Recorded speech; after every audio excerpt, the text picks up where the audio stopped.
Selic subindo, bolsa despencando, incerteza, volatilidade, eleições em 2022, chegou a hora da renda fixa. Vamos pegar todo o nosso dinheiro, colocar tudo ali em renda fixa porque chegou o momento da renda fixa. Na verdade, não. O que acontece é que, apesar de alguns momentos serem mais interessantes mesmo, você colocar uma certa parcela do seu capital em renda fixa, outros em renda variável, sempre a gente tem que ter um pouquinho de cada uma dessas classes de ativos.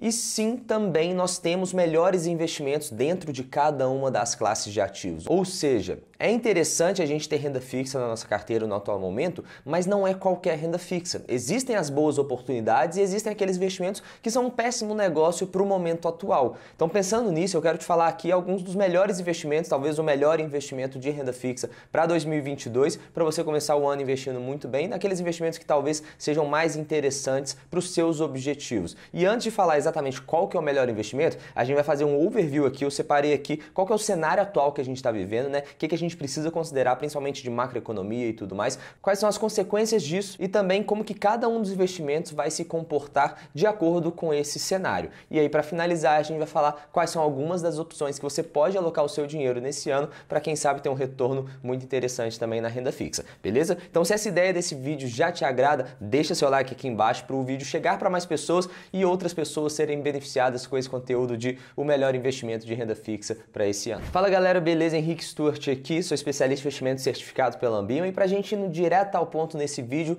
qual que é o cenário atual que a gente tem? Eu separei aqui alguns pontos para a gente comentar. O primeiro deles é a incerteza política. A gente sabe que 2022 é ano de eleição, a gente vai ter eleição ali no final do ano, mas existe toda uma incerteza de o que vai acontecer, quem que vai ganhar, quem que não vai ganhar. É Lula? É Bolsonaro? É uma terceira via?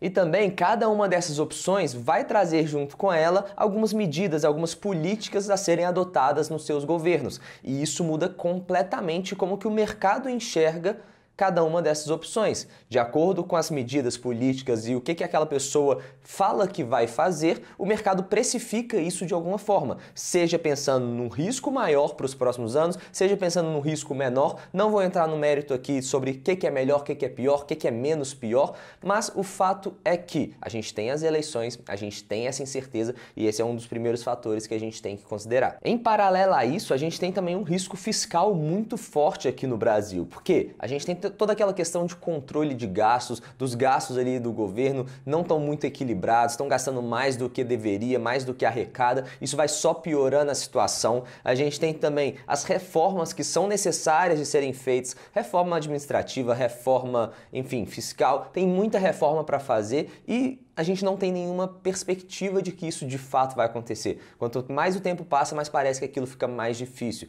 E sem contar também o custo da dívida aqui no Brasil. A gente sabe que a gente está muito endividado, o Brasil está muito endividado, teve que emitir cada vez mais dívida para também sustentar um pouco das políticas adotadas durante o combate à pandemia e, consequentemente, um país que está muito endividado. E a gente vê a taxa de juros saindo de 2% ao ano para 9,25% ao ano, taxa Selic atual, e a perspectiva é que continue aumentando também nos próximos meses, pelo menos ali até 11,75%, de acordo com o primeiro relatório Focus desse ano.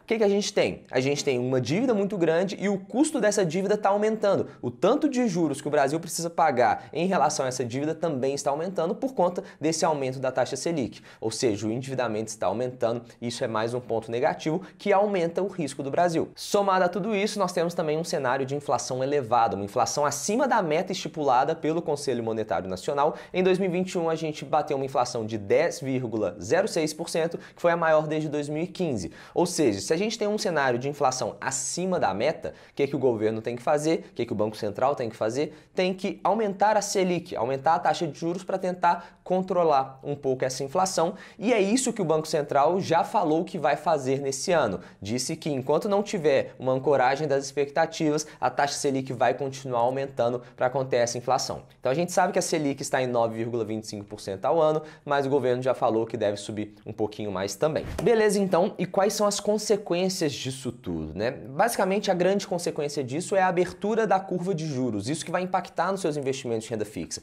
O que é a abertura da curva de juros? Vamos por partes. Primeiro, o que é a curva de juros, né? Imagina o seguinte, o mercado, as pessoas negociando ali na Bolsa de Valores, contratos futuros da taxa de juros, as pessoas negociam e precificam quanto que vai ser a taxa de juros acumulada de hoje até vários vencimentos diferentes, ou seja, até várias datas diferentes. Então, o mercado vai precificar de hoje até o final de 2022 qual que vai ser a Selic média acumulada, por exemplo, ou então a taxa DI, é o CDI médio acumulado até dezembro de 2022. Depois, a gente vai ter as pessoas precificando isso de hoje até dezembro de 2023, 2024, 25, 26, por aí vai, até lá na frente, vários anos seguidos. E quando a gente junta essa taxa de juros de cada um desses anos e coloca isso tudo em um gráfico, isso forma uma curva de juros, ou seja, qual que é a taxa Selic média esperada para cada um desses vencimentos, até cada uma dessas datas. Isso é o que a gente chama de curva de juros.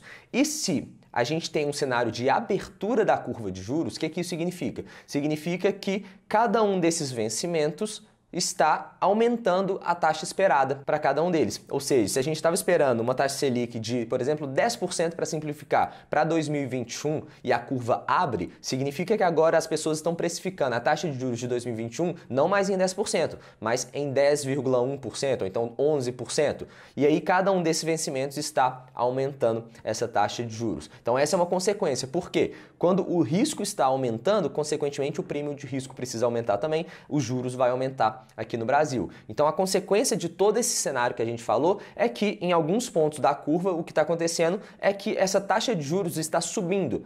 E qual que é a consequência dessa alta das taxas de juros futuras, a expectativa dessa taxa de juros futura? Qual que é a consequência disso nos títulos de renda fixa? Bom, primeiro exemplo é o título pós-fixado. É aquele título que vai render a taxa Selic, a taxa do CDI a cada dia, por exemplo, 100% do CDI, 120% do CDI, 200% do CDI. Esses títulos, eles não são impactados pela curva de juros futuro. O que vai impactar esses títulos são justamente a taxa Selic e o CDI de cada um dos dias. Então, consequentemente, essa abertura não impacta tanto assim, a gente não tem essa volatilidade de preços. Pensa o Tesouro Selic, um CDB de liquidez diária, ele não varia de preço ao longo do tempo. O que vai acontecer é que ele vai subindo de pouquinho em pouquinho, de pouquinho em pouquinho, de acordo com o CDI de cada dia. Ou seja, se a taxa Selic sobe, se o CDI sobe, a consequência é que a nossa rentabilidade a cada dia vai aumentar também. Então, se hoje a gente estava ganhando o equivalente a 10% ao ano, amanhã a gente vai ganhar o equivalente a 10,1% ao ano. Não é exatamente esses os valores, mas só para exemplificar aqui. Já quando a gente está falando dos títulos pré-fixados, o que vai acontecer é o seguinte: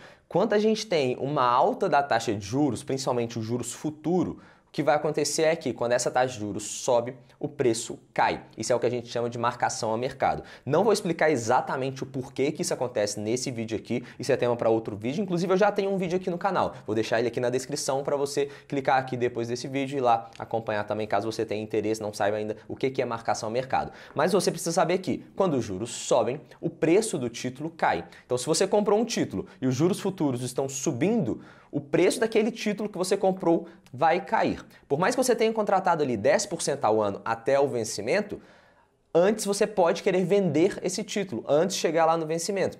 E aí você vai ter que vender pelo preço de mercado e o preço de mercado nesse momento teria caído. E outro ponto importante da gente comentar é que quanto mais longo o vencimento daquele título, maior vai ser a sensibilidade desse preço em relação a variações da taxa de juros. Isso significa o quê? Se a gente tem um título, por exemplo, o Tesouro Pré-Fixado 2026 e o Tesouro Pré-Fixado 2031, o que vai acontecer é que o 2031 vai sofrer mais oscilação de preço na medida que os juros estão variando, porque o vencimento dele é maior. O termo técnico para isso é de duration, caso você queira pesquisar sobre isso também. Por fim, nós temos aqueles títulos que são indexados à inflação. Por exemplo, o Tesouro IPCA, que vai render alguma taxa pré-fixada, mais a inflação acumulada do período. E pelo fato deles terem esse componente pré-fixado, eles também vão sofrer marcação ao mercado. E segue a mesma lógica de quanto mais mais longo aquele título, maior vai ser a volatilidade de preço. Beleza, então depois de tudo isso que a gente falou, qual que é o melhor investimento de renda fixa? Ou melhor, quais são os melhores investimentos de renda fixa para 2022, dado o cenário que a gente tem no momento que a gente está gravando esse vídeo?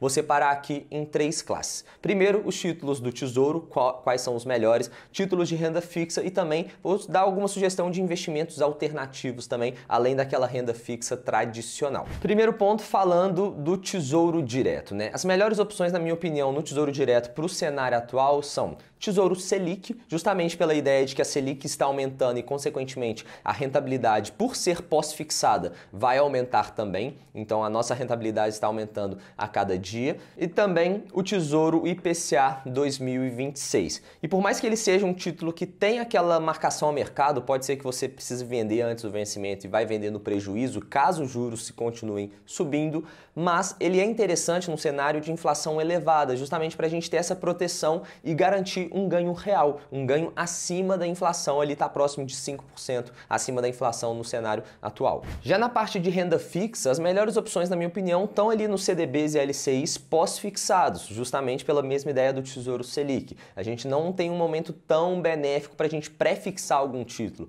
Por exemplo, no Tesouro pré-fixado, a gente tem aqui no momento que eu gravo esse vídeo, 11,5% ao ano de taxa pré-fixada. Só que lá no relatório Focus, a expectativa é que a Selic termine o ano 11,75%. Ou seja, a Selic no final do ano já vai estar melhor do que a taxa pré-fixada que a gente tem. Se a gente pré-fixar essa taxa, por exemplo, até 2026, 2031, essa taxa, o que vai acontecer? A gente está rendendo abaixo de 100% do CDI, 100% da Selic. Então não faz tanto sentido assim a gente prefixar alguma taxa no momento que a Selic está aumentando e que a gente tem um IPCA, por exemplo, de 10% no último ano, que a gente não sabe ainda se vai continuar mais ou menos nesses patamares, se vai subir. A expectativa é que caia, porque a Selic está aumentando, mas a gente nunca sabe. E aí, falando desses CDBs e LCIs pós-fixados, cada banco vai ter uma rentabilidade diferente, justamente pensando naquela relação risco e retorno. Quanto mais arriscado for aquele banco, mais ele vai ter que te remunerar para viabilizar aquele investimento, para fazer sentido fazer aquele investimento.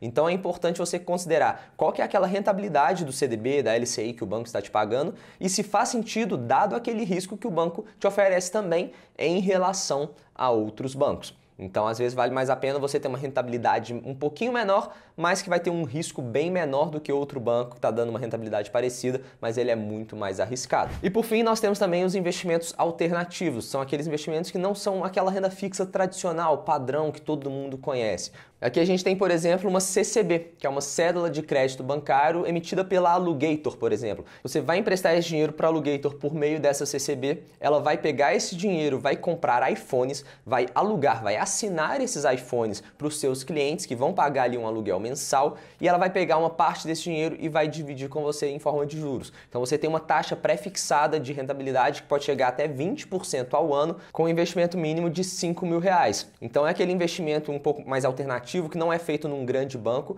mas que por ter um risco um pouco maior vai ter uma rentabilidade bem interessante também, que igual eu falei pode chegar a 20% ao ano. E como que você pode fazer esse investimento na prática, né? É muito simples, tem um link aqui na descrição que você pode clicar, o primeiro link da descrição dos comentários fixados também. Você clica lá, preenche o formulário, cria sua conta e já pode investir a partir de R$5.000, não tem mistério nenhum. Inclusive, se você quiser também aprofundar um pouquinho melhor, entender um pouco melhor sobre todos esses investimentos, como é que funciona na prática, eu tenho uma entrevista com o CEO dessa empresa, com o fundador e CEO dessa empresa, e também tem outro vídeo aqui no canal que eu explico todos os detalhes sobre como que funciona esse investimento. Então, se você se interessou por isso, assiste esses vídeos que estão aparecendo aqui na tela para você, que eu tenho certeza que você vai gostar também, beleza? Se você gostou desse vídeo, lembra de deixar o like aqui embaixo e eu te vejo em algum desses outros 2 vídeos aqui do canal, beleza? Um grande abraço e bora enriquecer!